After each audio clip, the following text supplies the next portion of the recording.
what was going on before somebody said that's what this is.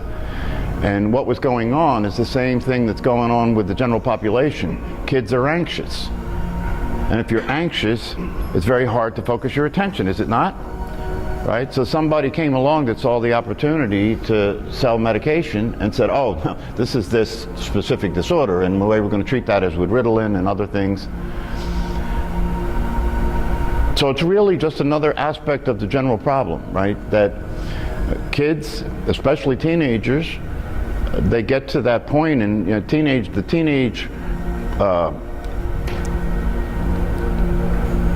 the teenage period of life is a very highly transitional time, yes?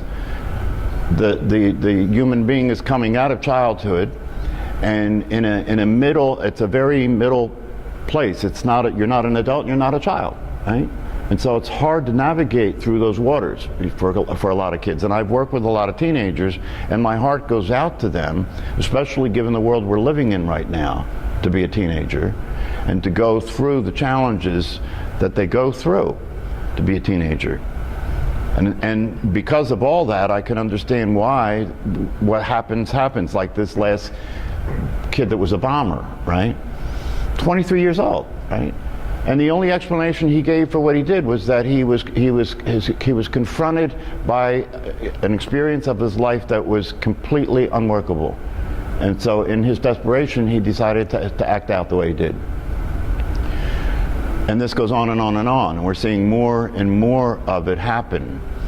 So what we're talking about here is that most human beings are unstable, because if the way you identify with yourself and if the way you perceive everything is frightening and challenging and threatening, and things are changing every day in the news and in your life and people around you and so forth, life gets harder and harder to live in that reality. And it's a very unstable, the very nature of the personalities is unstable. So I think that all this points to the fact that the practice of meditation, one of the reasons mindfulness is mainstreaming and the practice of meditation is mainstreaming, is because people are beginning to understand that this is a necessary element of a well-lived life. This is a necessary element of being healthy. It's naive to just go through your life and keep trying to make a life work that's dependent on unrealistic factors. You understand? It's a very hard, challenging, rough road to hoe if you're living in a life that's dependent on unstable factors. You know, like if you're dependent on money, if you're dependent on security, if you're dependent on your health, if you're dependent on the people around you, if you're dependent on the government, if you're dependent on leadership, if you're dependent on all those kinds of factors, it starts to become evident that there's no stability, that there's no security in any of that. Life, things happen you have no control over. The places that people put their that people depend on to give them the answers and to provide some kind of stability aren't working more and more. The educational system is a complete failure. The political system, I mean, you know, nobody can argue that the political system is not a complete failure at this point. The social system is a complete failure. So there's almost a sense of desperation for people in terms of looking for a way out of all this trouble. And I think if people hear the message that is provided by what these practices can offer, they'll see that this can make a difference. This can be the thing that changes everything for people. And as a psychologist, as you well know, I'm preaching about this because I think that people, if they take responsibility for their life and they take responsibility for what you can do for yourself to be sane, you don't need my services. You know, when people come to see me, all I do is redirect them back to themselves. I'm not you. I can't. You know, if you think that that mental health treatment is like medical treatment, you're mistaken. A doctor can, your body's a physical reality, so a doctor can do stuff to your physical body. that will make a difference. Surgery can make a difference, medications can make a difference, and so forth. And then people don't necessarily understand the reality of it, and they come to see a therapist, and they're operating with the same model. Do something to me to fix me. Well, that's not possible. I'm not you. It's not the same type of thing. The only thing I can do to assist you is to engage with you in a way where you begin to understand that the truth is that it's your life, and you have to be the one to make the choices about who you're going to be and how you're going to live it. Nobody can do that for you. But what I can do is I can help you begin to pay attention. So here's the mindfulness. I can help you begin to pay attention to what's going on with you so that you can see the possibility of having that stop. Having the thoughts that enter into your mind stop determining the quality of your life. Having the feeling states that come up for you emotionally stop determining your life, the quality of your life, what you're able to do, your functionality, who you're able to be. And that's a very rocky road. That's a very difficult process, right? Because in order to make a difference with people, you have to redirect them in such a way where they have to start taking ownership of what they've been denying is theirs. See what I'm saying? They have to stop blaming the people around them for whether they're happy or not. They have to stop blaming their childhood for whether they're happy or not. And they have to start taking responsibility for doing what they can actually do to start to see the truth and to start to practice being aware of what's actually going on.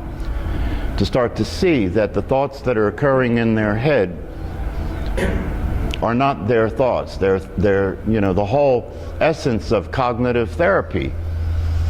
The model that's typically used these days in psychotherapeutic treatment that's considered to be evidence-based, the popular model is cognitive psychotherapy. And now more the combination of mindfulness practice and cognitive psychotherapy. But even with the existing cognitive psychotherapy model, what the model says is you have people become aware of their cognitions, right, which are thoughts, have people become more aware of their thoughts, and then have people begin to challenge the rationality of those thoughts. If they're irrational thoughts, right, then you ought not to believe them, you ought not to act on them. You should challenge the thoughts that are occurring. Now that becomes complicated because if you consider yourself to be the thinker, right, then to challenge the thoughts that you're thinking is challenging you. Is saying, and this is where it gets difficult, it starts to look like you're bad and wrong. It starts to look like you're the blame for the way you are, you see. And if that's the case, it's going to really throw a wrench in the whole process, right? That's what has people stop coming to therapy, right? Because they start feeling like, well, I'm not going to go there and have to go there and admit how screwed up I am. I'm not going to go there and keep having somebody tell me what a failure I am, right? And so that'll have them quit, right? And that's one of the dangers of this cognitive approach. So when you bring mindfulness into it, and if you use mindfulness to help somebody to understand that they're not the thinker, that it's not your fault, you didn't do anything wrong, you're not bad, you're not a failure, you, just like everybody else, was brought up in a collective society and culture that conditioned your mind to behave in a certain way. And part of the mistake that gets made in the way that people develop and learn in our condition is they identify with their thoughts as their own thoughts. And that in and of itself, that creates depression, right? If you consider yourself the thinker of depressing thoughts, then you're depressed. But if you come to an understanding, and it still escapes me why this isn't more publicized, if you come to an understanding that you're not the thinker of your thoughts, that the thoughts that are occurring in your mind are coming from past experiences, they're coming from mistaken perceptions and conclusions, and you have no control over those thoughts, they're happening on their own, it's a stimulus response mechanism, whatever's coming in through your senses stimulates certain thoughts and feelings, And given the world we're living in, which is a fear-based reality, it's going to stimulate a lot of negative stuff, right? And so when it stimulates that negative stuff, and those negative thoughts and feelings come up, and then the person gets freaked out by it, right? And so then they have negative thoughts about negative thoughts, and then it's off and running, right? So you have to break that up somehow. You have to break into that cycle and separate things and tell people, you're not the thinker. Now, if you can get them to see that very clearly, and in the way we do that with mindfulness is we use the ability to pay attention, which we're cultivating when we practice, yes? That's the practice, right? We're cultivating our ability to pay attention and maintain a focus of our attention on something. And once that stabilizes and you're able to maintain a focus of attention, you're going to then use that to turn it inward and start to pay attention what's going on inside in the mind, so that you can begin to be aware and notice the dysfunction there that's not you doing it, it's happening to you. Your mind's happening to you. The thoughts are happening to you. The feelings are happening to you. So it's not you doing it. And if you can get to that place and use mindfulness to practice being aware consistently, to start paying attention consistently to what's happening in the mind in terms of the thoughts and feelings, with the understanding that it's not you, then you can start to go to work. Isn't that the drug for ADHD? What's that? Exactly what you're saying. Well, yeah, I mean, to pay attention. Yeah. And this doesn't. Yeah, that's right. It's not the drug. It's not a drug, Well, but it's the cure. Sure. Yeah, it's the cure. But yet, when you bring it into youth of today to try to do that, and this is a big problem. Because look at our audience. We're 40,000 strong here. There's no teenagers here. There's nobody in their 20s here. There's nobody in their 30s. That's right. And so when you bring it into a school, all it takes is one parent to say you're teaching Buddhism, and then you're out the door. Right. But look at the benefits across the board that it gives. Right. Without getting medication, Right. without this, without that. Yeah. And it's unbelievable. Yeah. And I think that we get it. When we need to push it towards there. There's a popular class, the most popular class at Yale University right now. It's called Happiness. Uh-huh. And it's based on meditation and awareness. Uh-huh. It's a part of it. Uh-huh. And the kids can't get in it. And they take about 150 kids in a big auditorium. Right. Everybody wants to be there. And they're reaching the 18, 19, and 20-year-olds through this. Yeah. And they're getting it. And it needs a snowball. Right. Yeah. Well, that's the thing. I mean, that's the thing, and it's not just what you're talking about is absolutely the case, but it's also the case here in this community, this fitness community, right? Like you said, I don't know what the numbers are, but I know they're high. Many thousands of people are members here, right? And so one of the things that I think is the case is that part of being a responsible leader in the world we're living in is to understand the importance of educating people. You can't just let them do what they feel like doing, right? Because that's relating to them like they're children, right? And so many of the organizations and places that depend on monetary funding, and everything, they're afraid to go there. Do you know what I mean? It's good. Let's give them what they want, so that they'll keep coming, right? Even if they don't know what the truth is, even if they're not in tune with reality. The same thing is true with the general population. One of the reasons why things are the way they are today is because of ignorance. It's ignorance. I mean, that's the source of suffering, is ignorance. And what's ignorance? The word ignorant means you're ignoring reality. You're ignoring the truth, right? And so if people aren't educated, if people don't really understand how things work, if they don't understand their own mind, if they don't understand what's causing things not to work and what's causing suffering, then everybody's just lost. Just lost. It's not going to get any better by itself. And it's not going to get any better by just allowing people to do what they feel like doing. That's, you wouldn't do that with the child. If you're raising a child, you're not going to let that kid do what they feel like doing, because they're only going to do what feels good. But then we must all be children, because that's how people are living, aren't they?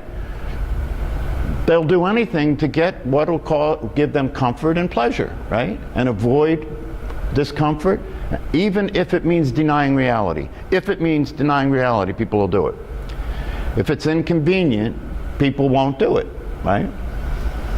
So one of the things that we have to be responsible for other than ourselves. I mean, it begins with yourself. You know, if you take responsibility for yourself and you start to practice being mindful and you start to get related to reality and to the truth, that will in and of itself make a difference with the people around you, right? If you have kids, that will give you access to a clear, wise way to relate to them that doesn't feed into their way of being, doesn't feed into the fact that they just want what they want, and what they want is usually just what makes them feel good.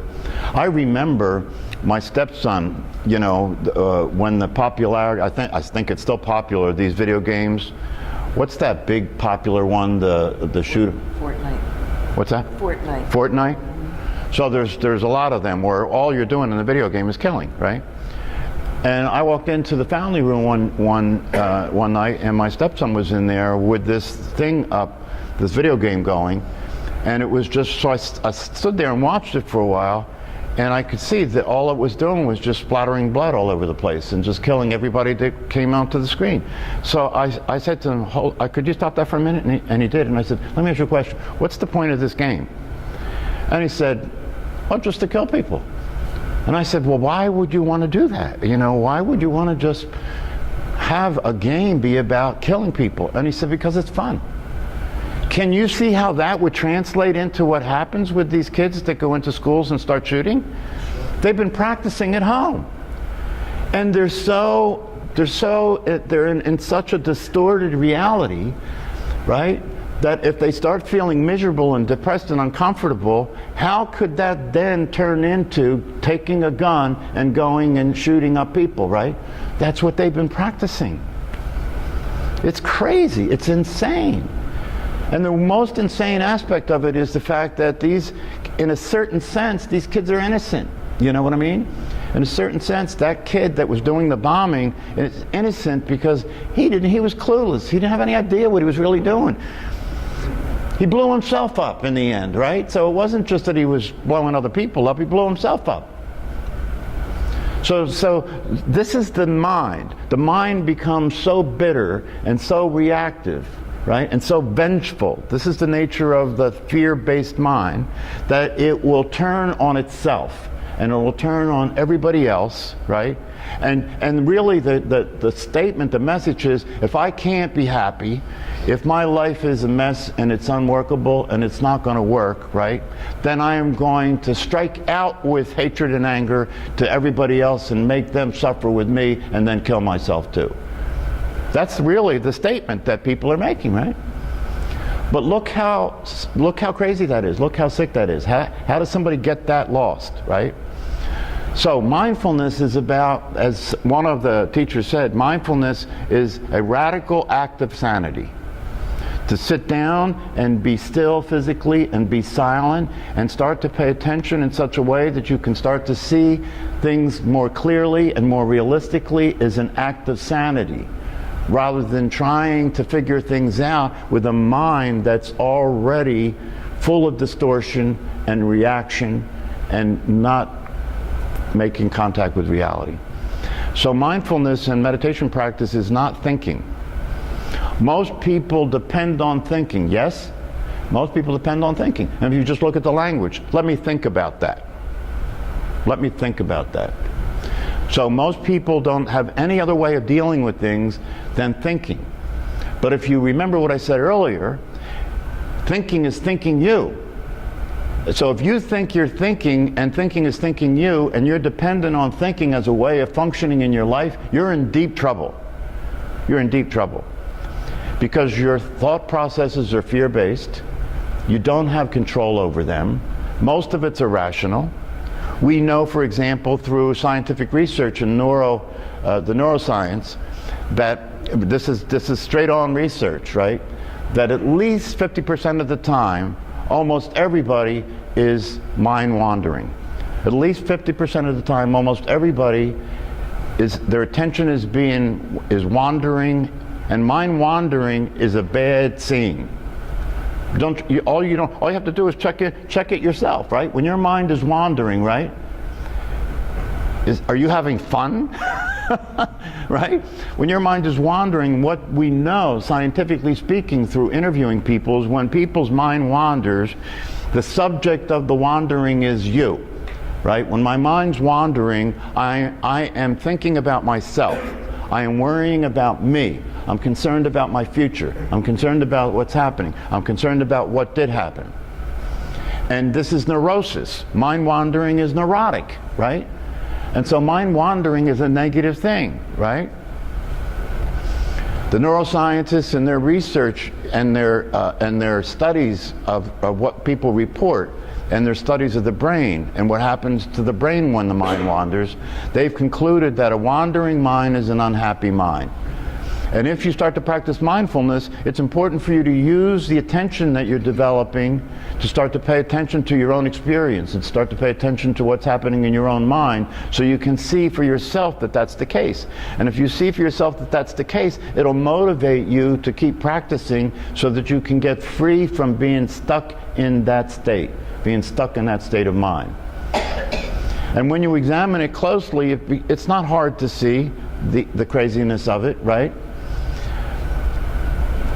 If you just listen to people, I listen to people talk about their experience of thinking in psychotherapy, and when you just listen to the language, and people say things like, I was thinking to myself. You've heard this, right? I was thinking to myself. What the hell are you talking about? Who's the you that's thinking, and who's the self you're thinking to? I only see one person here. So this becomes a very important thing when you begin to see, like Eckhart Tolle, right? This is the thing that turned his whole consciousness inside out. He was about to kill himself. He had no spiritual training, right? He had no practice of meditation or anything. He was a student at the time. He was depressed, and he was about to commit suicide. And just before he took the act, he started to notice that the whole notion of killing yourself is an interesting thing to pay attention to. Who's the you that's going to kill you, and who's the you that you're going to kill? And when he saw that, it blew his mind. He realized what the real problem was. And when it blew his mind, he realized what the real problem was, that there isn't two of me. And the other thing that he realized is the me who is going to kill the other me, right? When I kill myself, the me that's going to kill the self, right? There ain't going to be nobody there after that, right? So it can't be a very successful act because nobody's going to be there to appreciate the freedom. You understand? If you're killing yourself to get free from suffering, you won't be there to experience freedom. So when you really examine it, it's an insane thing. It's an insane thing. It blew his mind, and it blew his mind in such a way where he became totally free of being identifying himself with his thoughts and his mind. And now we know how that turned out, right? After that, he started to get very interested in paying attention to the truth and paying attention to what was going on in his own mind and his own emotional experience, and end up writing the book, The Power of Now, right? Which, now he's one of the most famous people on the planet when it comes to meditation, right? But he just stumbled upon it when he was in a desperate state, right? So the message is that if meditation and mindfulness can help us to wake up and see what's actually going on in our mind and how our brain works, and it's secular, right? It's secular. That's the thing about the mainstreaming that's going on with mindfulness right now, is that you don't have to talk about Buddhism. You don't have to talk about spirituality. None of that's necessary. The truth is the truth. It's not a religion. Understand? What's true is true. It's not a religion, right? What's happening is what's happening. It doesn't necessitate anything other than paying attention to it. That's all. You don't have to become philosophical. You don't have to get spiritual or religious. There's nothing wrong with any of that, but that doesn't have to be what this is. This is a simple matter of learning to pay attention to what's going on, and to understand that by doing that, you will start to see how things that don't work. You'll start to see how the mind is dysfunctional. You'll start to see how the relationship between thoughts and feelings conjures up a perpetual state of suffering. You'll start to see that directly for yourself.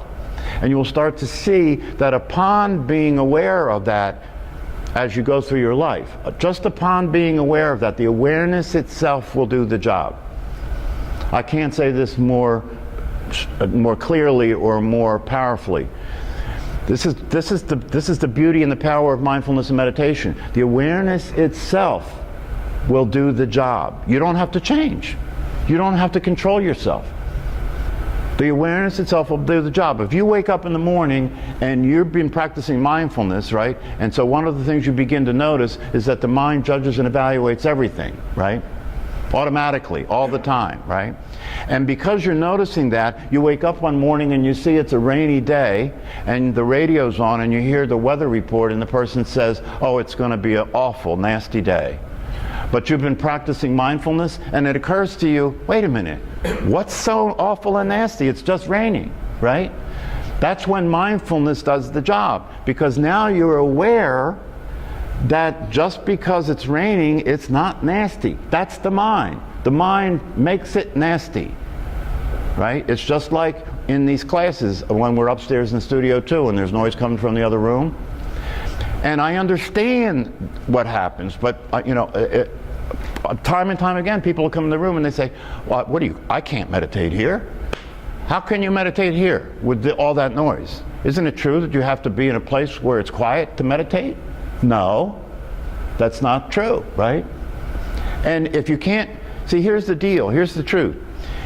That sound is just sound, just like the weather is just weather. The rest of it is what you add.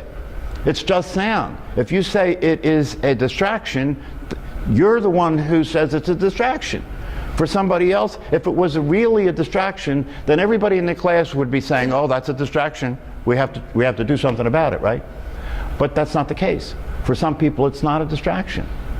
So what's going on? What's going on is the way your mind automatically is interpreting everything all the time. Here's the thing about mindfulness. The way your mind is interpreting everything all the time is something that you're blind to until you become mindful. But when you wake up and see that it's doing that, then you realize you've been allowing your mind to tell you what's true and real. That's not true and real. There are a lot of people that wake up in the morning if it's raining and it's really real and true for them that this is a nasty day. And the rest of their day, they'll go through the rest of their day in a bad mood because it's raining. That's insanity. That's insanity. So you begin to see by practicing mindfulness that what your mind's feeding you, what your mind's dishing out, right, is not necessarily good for you. It's poisoning your experience all the time. And so if you see that and you're mindful, the awareness of that itself is the cure. The awareness of that itself is the cure. It's like my favorite thing I always say, that the guy that went to the dentist and he said to the dentist, hey doc, when I tap this tooth, it hurts, what do you think? And he said, don't tap it. Yeah. That's really the way it is, you know? That when you begin to see that the suffering that's occurring in your life is being caused by you, you can either take that one way or the other. You can say that, oh, I must be a bad person. I must really be screwed up. I must really need help. Or you can say, oh, wow, that's good news. That means that I can change it. If I'm the cause, then I'm the source. If I'm the cause, I can have it be different. And the practice of mindfulness meditation allows you to recognize that that's the truth. So it really provides the ultimate answer. And now that we have brain science that tells us that if you practice mindfulness and practice meditation and practice consistently paying attention without judging and evaluating everything, it will change your brain in the direction of well-being. It'll change your brain. You don't have to do anything. Just practice the way it's taught to be practiced. Do the technique. Train your attention to be stabilized. That's what we're doing when we pay attention to the breath. Train your attention to be stabilized. Be able to get yourself from being the victim of everything and start to be a witness of everything instead of the victim. Start to see what's happening instead of being the one that it's happening to, and continue to project blame for it outside of yourself. Or more realistically, continue to project cause outside of yourself. See, blame is already judgment, right? But what's happening around us that we blame or that we consider to be the source of our suffering is just the way it is. It's not causing anything. It's the way you're relating to it that's causing it. And that's mindlessness. That's ignorance. So if you practice mindfulness, you're practicing being awake, aware, and paying attention. And because you're doing that, you begin to see things as they actually are, and the distortions that your mind's presenting you with begin to appear as distortions. They're no longer being seen by you as being true. They become what they actually have been all along, which is distortions. And so you begin to get freed up from being victimized by your own thought process. You begin to get freed up from being victimized by your own mental and emotional reactions that you have no control over. But the control that you have over them that becomes evident through the practice of mindfulness is you can stop engaging with them like they're true. That's all you have to do. If you have a negative, unrealistic thought, and you are mindful and you see it's a negative, unrealistic thought, you can stop being interested in it. You can stop entertaining it. You can stop having it make you miserable. You simply redirect your attention somewhere else. Even if it's only to your breath. Even if you're driving your car in traffic and your mind starts to react and you go through your typical complaints about traffic and all that stuff, as soon as you recognize that, even if the only thing you do at that time is move your attention to your breath the same way you do when you're practicing meditation, it'll work. Why? Because your attention can't be in two places at once. And if it's on your breath, it's not on the thoughts occurring in your mind. And if it's on your breath, the thoughts that are occurring in your mind will dissolve on their own because they're not getting fed. Do you understand? That's what keeps thoughts going. You're feeding your thoughts when you give them your attention. If you redirect your attention elsewhere, even if it's to a neutral thing like your breath, the thought will be gone because it needs your attention to exist. Do you see that? Your thoughts need your attention to exist. If you see that, if you become mindful of that, if you become aware and awake to that fact, you then become in charge of your mind. Makes that room upstairs a training room. That's right. Isn't there? This is great. That's right. It makes your life a training room, right? Because if you see the truth, everything that's happening in your life that's disturbing and upsetting is teaching you. It's either that or it's torturing you. Which one do you choose, you see? So it becomes interesting because it turns everything inside out. The people who you hate, the people who you live with, that you have conflict with, become your teachers. Become your teachers. Because they present you with the opportunity to see how your mind works. They present you with the opportunity to see how you how your mind distorts your perception of everything. And if you start to pay attention that way, then you're living a mindful life. That's what mindfulness is. It's not just practicing formal meditation. It's beginning to understand that the reason we're practicing this formally, with intensity, outside of our normal life experiences, is so we can strengthen our muscle of mindfulness so that we can be mindful when we stop practicing it formally and we're living our life. And then your life becomes the practice at some point. Your life becomes the practice. And you start being mindful. You start paying attention while you're in your life and seeing how you're getting stimulated and reactivated and how your mind's working and how that is really creating a life that nobody wants to live. And again, the key to the whole thing is awareness itself does the job. Because one of the mistakes that people make is they think, okay, now I'm being mindful and aware, but now I have to control what's not working that I'm aware of. No, you don't. That's going to cause trouble, right? All you have to do is be aware of it. If you're aware that what's happening isn't working and it's not real and it's not true, that'll take care of itself. So, hopefully on Wednesday, we have people. I request that you consider the possibility of bringing someone so that we can continue to grow the number of people that are practicing in this class, because one of the ways that I see this class is this is a community of practice.